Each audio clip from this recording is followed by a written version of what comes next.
नमस्कार। स्वागत है आप सबका राजनीति के इस अखाड़े में। मेरा नाम है अजय सेतिया। मित्रों, राहुल गांधी फिर से एक बार विदेश यात्रा पर हैं।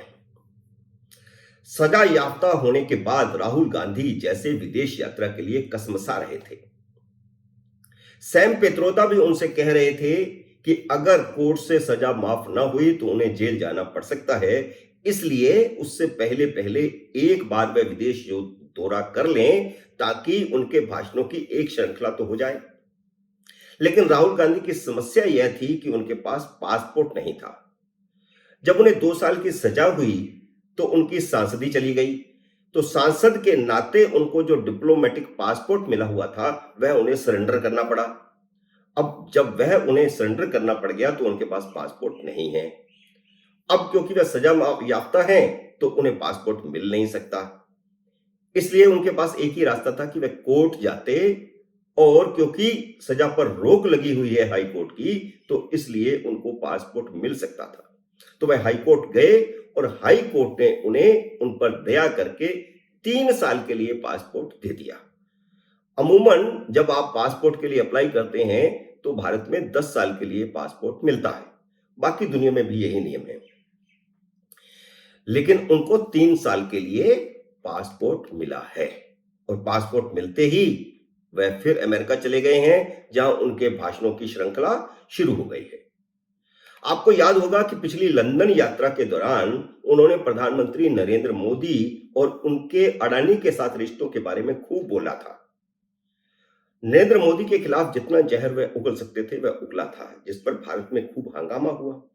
विपक्ष ने आलोचना की, जगह जगह उनके खिलाफ प्रदर्शन हुए, संसद में भी हंगामा हुआ, और इस हंगामे की वजह से संसद का पूरा सत्र नहीं चला। एक सांसद ने तो उन पर कार्रवाई के लिए, उनकी सांसदी खत्म करने के लिए याचिका भी स्पीकर को दे दी थी। हालांकि यह अलग बात है कि इसी दौरान कोर्ट का फैसला आ गया और उनको 2 साल की सजा हो गई। सैन फ्रांसिस्को में अपने पहले ही भाषण में नरेंद्र मोदी के खिलाफ उन्होंने खूब बोला है, और इस बार उन्होंने नरेंद्र मोदी की खूब खिल्ली उड़ाई है। उन्होंने कहा कि वह एक ऐसे जीव हैं, वह एक ऐसे जंतु हैं जो भगवान को भी ज्ञान दे सकते हैं। नरेंद्र मोदी हर विषय पर बोलते हैं, और हर विषय पर ऐसे बोलते हैं जैसे उनसे ज्यादा कोई ज्ञाता नहीं है, वे एक्सपर्ट हैं। अगर उनको भगवान मिल जाए तो वे भगवान को भी ज्ञान देने लगेंगे कि यह सृष्टि चलती कैसे है।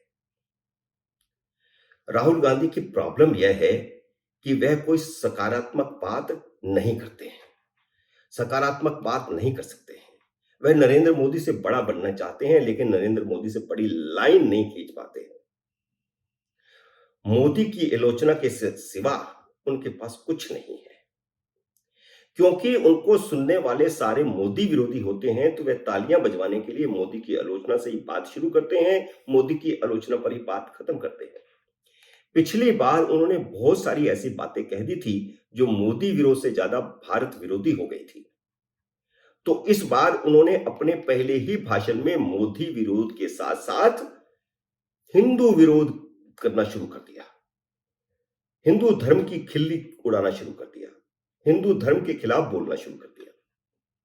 जब वह हिंदी में मोदी और सनातन हिंदू धर्म की खिल्ली उड़ा रहे थे तो खूब ठहाके लग रहे थे। यह तो आपको पता ही है कि भारत और पाकिस्तान के मुसलमान और सिख भी दुनिया भर में भारत के खिलाफ प्रचार करते रहते हैं। खालिस्तान का जितना भी प्रचार हो रहा है, जितना भी प्रोपेगेंडा हो रहा है, वह विदेशों से हो रहा है। भारत से तो मिनिमम है, न्यूनतम सारा अमेरिका में और लंदन में होता है, ऑस्ट्रेलिया में होता है। और राहुल के श्रोताओं में अमेरिका में रह रहे भारत विरोधी मुसलमानों और खालिस्तान सिख समर्थकों की बहुतायत थी, जिसका आभास उनके भाषण से साफ दिखाई दे रहा था। उन्होंने अपने भाषण में मुसलमानों को बहुत भड़काया कि भारत में उनके साथ नाइंसाफी हो रही है, अन्याय हो रहा है। और जब उनका भाषण खत्म हुआ, और भाषण खत्म होने के बाद जब एक श्रोता ने पूछ लिया कि तो फिर आप क्या कर रहे हैं, इस पर राहुल गांधी की कड़वाहट और बढ़ गई। उन्होंने अपने सामने सिख श्रोता देख करके, मौका देख करके चौका मारते हुए कहा कि मुसलमान ही क्यों, सिखों और दलितों के साथ भी भेदभाव और नाइंसाफी हो रही है। इस भाषण में उनका टारगेट मुसलमान और दलित थे, क्योंकि उनको पता है कि कर्नाटक में मुसलमानों और दलितों के कारण कांग्रेस को जीत मिली है और आगे 2024 का उनका जो एजेंडा है वह मुसलमान और दलित को टारगेट करना है। लेकिन जैसे ही उन्होंने सिखों का नाम लिया, सामने बैठे सिख तो खालिस्तानी थे। वे खालिस्तान और इंदिरा गांधी के खिलाफ नारे लगाने लगे। आपने उनकी दुखती रग पर हाथ रख दिया था। अब राहुल गांधी की सीटी पिटी गुल, क्योंकि सिखों ने तो आईना दिखा दिया। झेपते हुए राहुल गांधी उनके सामने भी मोहब्बत की दुकान खोलने का नाटक करने लगे। आजकल वह गली गली, मोहल्ले मोहल्ले, गांव गांव, शहर शहर में मोहब्बत की दुकान खोल रहे हैं। नफरत की गली में मोहब्बत की दुकान। लेकिन साफ हुआ कि उन्हें सुनने के लिए आई भीड़ किस तरह की थी। सैन फ्रांसिस्को में खुली उनकी मोहब्बत की दुकान में नफरत का सामान बिक रहा था। जब उन्होंने अपने ज्यादातर मुस्लिम श्रोताओं के सामने हिंदू धर्म का मजाक उड़ाया।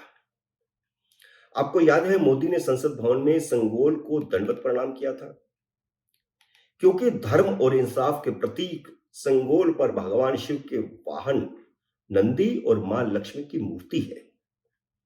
वह देवता स्वरूप था संगोल, इसलिए दंडवत प्रणाम किया मोदी ने।